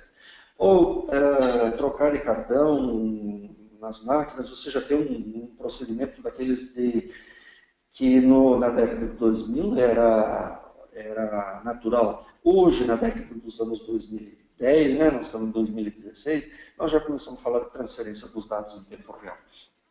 É possível? Óbvio que é. Nós já temos empresas que estão propondo e já começando a fazer isso. Então, o dado não precisa ser transferido segundo a segundo, mas blocos de dados na medida em que eu consigo implementar, então, transferência de dados, e aí os dados chegam no escritório de uma forma que é uma pessoa a menos nesse procedimento, nesse processo. Tá? Eu estou falando aqui de grandes operações, onde eu tenho várias máquinas, principalmente. O usuário precisa se dedicar ao que é a coleta de dados do monitor de coleta. Tá? Se o usuário não se dedicar, e o usuário, eu estou falando de forma genérica, tá? O usuário é aquele cara que tem uma colhedora só, beleza. Ou é aquele cara que alugou a coleta, contratou a coleta. Eu contratei a coleta, eu tenho 150 hectares, não tenho coletora, não tenho dinheiro para ter uma coletora. Então, contrata um cara, exija, começa a cobrar, forma o conceito, exija que o provedor tenha um monitor de coleta. É coisa absurda? Não, claro que não é. Desde que todo mundo fale a mesma linguagem. Esse é o pequeno. Agora vamos falar do médio. Eu tenho 3, 4 colhedoras. Como é que eu posso me dedicar a isso? Te dedicar significa designar uma pessoa, que pode ser você, pode ser teu filho, pode ser teu funcionário, uma pessoa que garantidamente vai fazer essas colhedoras, esses monitores de colheita funcionar. Custo que custar. Tá? Isso é uma questão de comprometimento, questão de envolvimento. O usuário espera que o monitor substitua a balança. Enquanto o monitor não for perfeito, ele diz, isso aí não presta. Tá? O erro é muito grande. Gente, quanto erra um monitor de colheita hoje, bem calibrado? O monitor de colheita para grão bem calibrado erra menos que 2% de totalização de maquinário por maquinário. Isso é o que o fabricante sempre falou e uma calibração bem feita pode garantir. Erros, vamos botar aí abaixo de 2%. Mas precisa tudo isso? Não, porque eu não estou querendo substituir a balança. Eu estou querendo entender onde a lavoura produz mais e onde a lavoura produz menos. Se errasse de 5%, se errar de 5%, se errar de até mais de 5%, ainda assim é uma informação extremamente útil para entender a variabilidade da lavoura, que é onde o mapa de colheita hoje está entrando. Mas errou de 5% e daí eu vou botar esse erro, vai aparecer lá no... Tu falou de fazer o mapa de exportados e, portanto, reposição vai errar de 5% a 10%. Gente, erro de 5% a 10% aqui nesse universo ainda está abaixo de uma série de outros erros grosseiros que a gente tem cometido. Qualidade da informação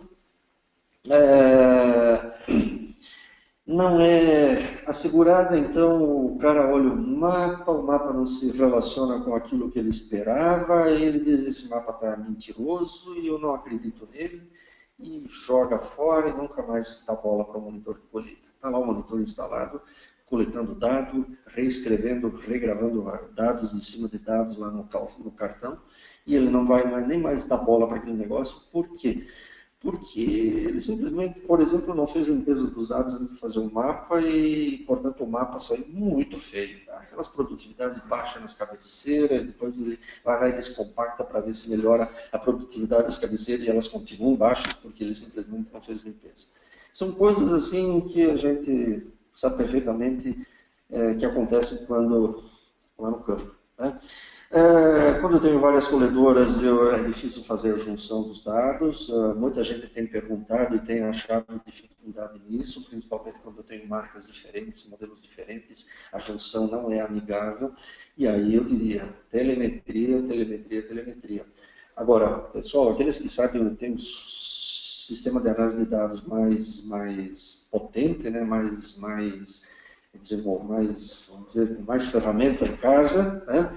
Isso aí é trivial, isso é feito de uma forma muito, muito simples. Juntar dados de diferentes colhedoras não vai ser um problema, desde que todas sejam bem calibradas. E se eu tiver uma colhedora mal calibrada? É muito fácil perceber que ela está mal calibrada, porque os dados dela não batem com das outras, mesmo que em regiões diferentes da lavoura. O sensor de fluxo exige limpeza na colheita da soja, é uma tarefa que tem que ser respeitada, exige lá uma pequena dedicação, aí vocês vão dizer, se eu perguntar, é fácil fazer a limpeza? Vocês vão dizer, não é. Tá? Por quê? Porque o fabricante não desenvolveu uma forma de eu me tornar amigável fazer aquela limpeza. Então, de novo, o fabricante precisa, sim, participar desse desafio. Os arquivos são muito grandes. Tá? Alguns fabricantes produzem arquivos que, depois de exportado, viram um inferno e as nossas maquinetas lá de escritório não dão conta.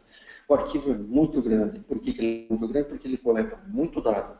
Tanto muitas colunas quanto muitas linhas. O que é muitas colunas? Muito dado que eu não vou usar. Então, eu precisaria ter, de forma amigável, uma configuração de monitor para gravar o que eu quero, não o que eu não sei que eu não vou usar.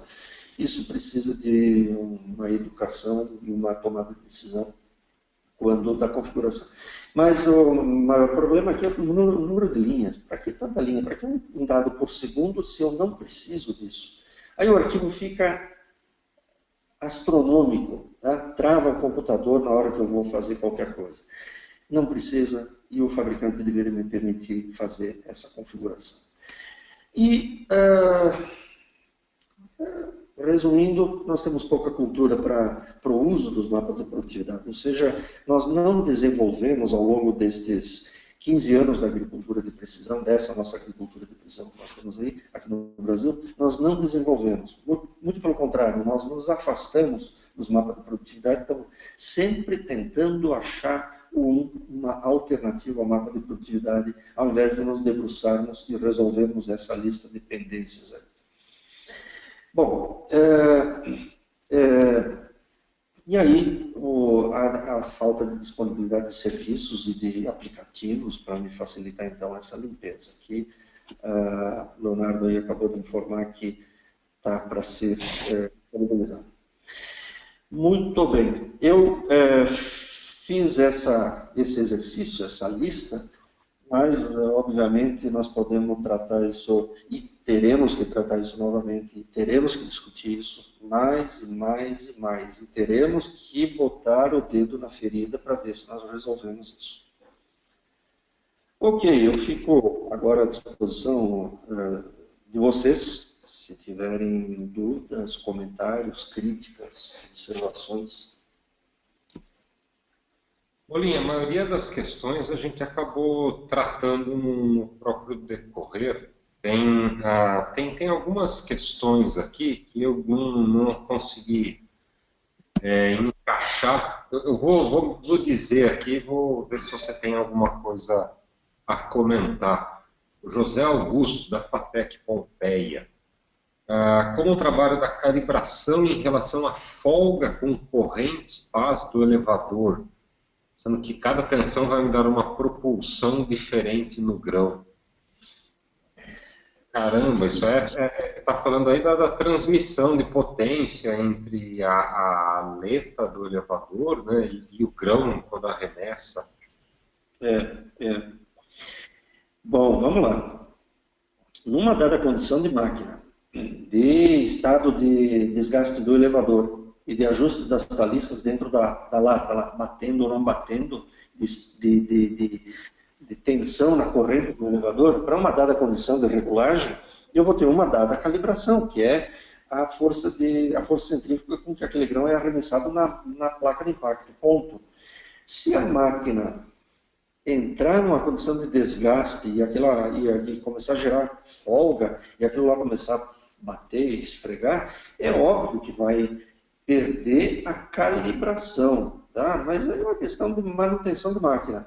Então, sim, se eu mexer no elevador, provavelmente, no meio da colete, mexer na tensão da corrente, provavelmente, talvez até o fabricante diga isso lá no manual, provavelmente eu tenho que fazer uma recalibração, uma checagem na calibração. Quando eu digo recalibração, gente, é uma checagem na calibração, ou seja, pegar e coletar uma nova pesagem e confrontar com as anteriores, e ver se houve defasagem.